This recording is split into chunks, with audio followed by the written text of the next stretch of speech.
On February 26, 2025, a man who could have been Romania's next president was stopped in traffic, detained and hauled in for questioning.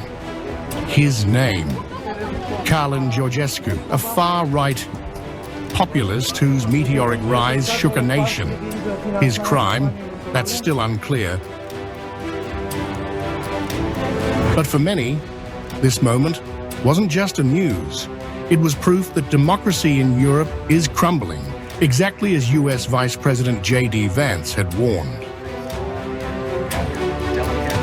If your democracy can be destroyed with a few $100,000 of digital advertising from a foreign country, then it wasn't very strong to begin with. Romania, a nation of 19 million nestled on Europe's eastern edge, has been a loyal member of NATO and the EU for 2 decades. But beneath its pro-Western surface, discontent has simmered. Enter Călin Georgescu, a 62-year-old with a doctorate in soil science, a judo black belt, and a knack for social media. Until 2024, he was a political nobody. Then, TikTok happened. In the lead-up to Romania's presidential election on November 24th, 2024, Georgescu's videos flooded the platform. He railed against NATO, praised Putin's patriotism, and promised to put Romania first, tapping into a vein of frustration with corruption and economic stagnation. Polls had him in single digits, but when the votes were counted, he stunned the world. 23% in the first round, beating out the incumbent Prime Minister and a field of heavyweights. He was set for a December 8th runoff against Elena Lasconi, a reformist centrist. Romania's political class was reeling, but then the unimaginable happened. Days before the runoff, Romania's constitutional court dropped a bombshell. The entire election was annulled. Why? Allegations of Russian interference, declassified intelligence, pointed to a hybrid attack, cyber operations, and a coordinated TikTok blitz, allegedly from Moscow, boosting Georgescu's campaign. Over 1 million in undeclared funds were traced to his team, far beyond the nothing he'd reported spending. Russia denied it, and Georgescu called it a coup.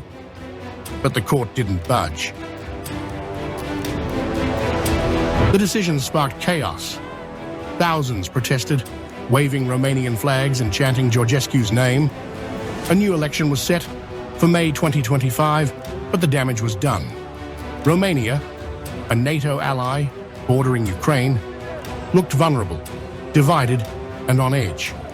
And across the Atlantic, one voice saw it coming. At the Munich Security Conference in February 2025, US Vice President J.D. Vance had warned Europe's leaders. He called out their retreat from democratic values, pointing to Romania's annulled election as Exhibit A. To Vance, this wasn't about Russia. It was about a shaky democracy folding under pressure from its own elites. The threat that I worry the most about vis-a-vis Europe is not Russia, it's not China, it's not any other external actor. And what I worry about is the threat from within, the retreat of Europe from some of its most fundamental values, values shared with the United States of America. Fast forward to February 26, 2025. Georgescu, still a frontrunner in polls, was driving to register his candidacy for the May rerun. Suddenly, police swarmed his car. He was detained, not arrested, but questioned for hours. They remind us of the communist mentality and system of the 50s. There is no difference. We are moving forward. The people are proving it. We are Romania. We are the power, and we are this country. And this country will not kneel before anyone.